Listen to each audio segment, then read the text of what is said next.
আমরা তো সাধারণত বাজার আর অর্থনীতি এই দিকগুলো থেকেই সোনাকে দেখি, কিন্তু কি হবে যদি মূল সমস্যাটা সোনার সাপ্লাই বা এর একদম মৌলিক চরিত্র নিয়েই তৈরি হয়?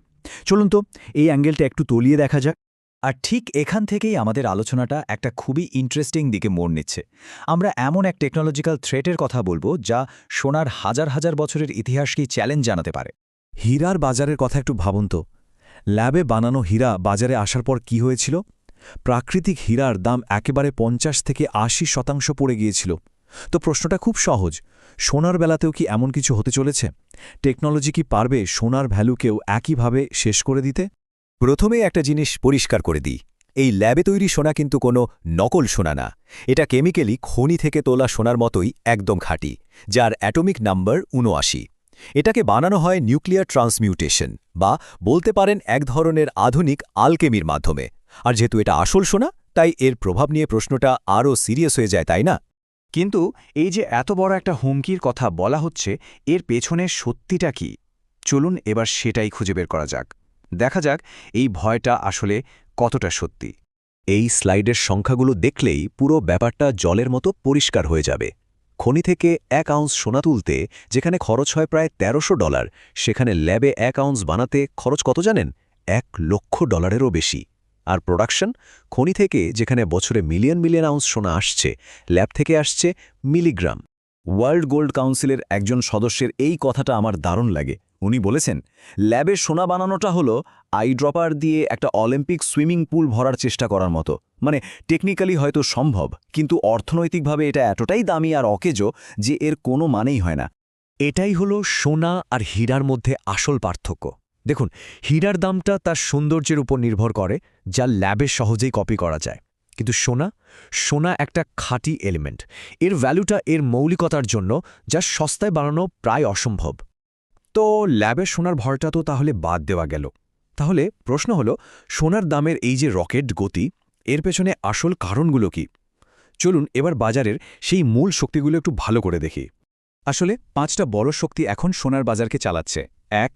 বিভিন্ন দেশের সেন্ট্রাল ব্যাঙ্কগুলো পাগলের মতো সোনা কিনছে। 2. ইনফ্লেশন বা মুদ্রাস্ফীতি কমার নামই নিচ্ছে না। 3. বন্ড মার্কেট আগের মতো আর সেফ হেভেন নেই। 4. ডলারের মতো কারেন্সির দাম পড়ছে। আর 5. সারা বিশ্বে রাজনৈতিক অস্থিরতা তো বাড়ছেই। এর প্রত্যেকটা কারণই সোনার দামকে উপরের দিকে ঠেলে দিচ্ছে। আর এই কারণগুলো দাঁড়িয়ে আছে সোনার 3টা মূল স্তম্ভের ওপর।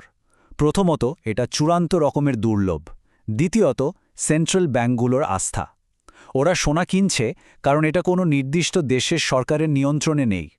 আর তৃতীয় এবং সবচেয়ে গুরুত্বপূর্ণ পয়েন্টটা হলো, সোনার দামটা আসে এর স্বল্পতা থেকে। এটা মাটি খুঁড়ে বের করতে কত খরচ হলো তার ওপর থেকে নয়। সোনা ঠিক কতটা দুর্লভ সেটা বোঝানোর জন্য এই একটা সংখ্যাই যথেষ্ট। আচ্ছা ভাবুন তো, মানব ইতিহাসের শুরু থেকে আজ পর্যন্ত যত সোনা খনি থেকে তোলা হয়েছে, সবটা মিলে মাত্র 3.5টা অলিম্পিক সুইমিং পুল ভরবে। ভাবা যায়? এটাই হলো অ্যাবসোলিউট স্ক্যারসিটি। এই চারটা দেখুন, সোনার মোট সাপ্লাইয়ের প্রায় 70% আসে খনি থেকে, বাকি 30% আসে রিসাইকেল করা সোনা থেকে। আর ল্যাবে তুজি সোনা প্রায় শূন্য, মানে কিছুই না। এমনকি রিসাইকেল করা সোনাও তো কোনো নতুন সোনা নয়, তাই না? ওটা তো পুরনো সোনারই হাতবদল। তাহলে সব মিলে আমরা কোথায় দাঁড়ালাম? 2026 সালের ফোরকাস্টটা কি? এখন যেহেতু আমরা সোনার ভ্যালুর আসল ভিত্তিটা জানি, চলুন একবার বাজারের ঝুঁকি আর সম্ভাবনা দুটোই দেখে নিই। একটা ব্যালেন্সড ভিউ পেতে হলে আমাদের ঝুঁকিগুলো জানতে হবে। প্রথমত, অনেকেই মনে করছেন সোনার দাম অলরেডি অনেক বেড়ে গেছে। দ্বিতীয়ত, বাজারটা প্রচণ্ড ভোলেটাইল, মানে কয়েক সপ্তাহের মধ্যেই দাম $1000 ওঠানামা করতে পারে। আর 3 নম্বর ঝুঁকিটা হলো, যদি ইনফ্লেশন কন্ট্রোল করতে ফেড আবার ইন্টারেস্ট রেট বাড়ায়, সেটা সোনার জন্য একটা সাময়িক ধাক্কা হতে পারে। সবকিছু মিলিয়ে অ্যানালিস্টদের ফাইনাল প্রেডিকশনটা অনেকটা এরকম।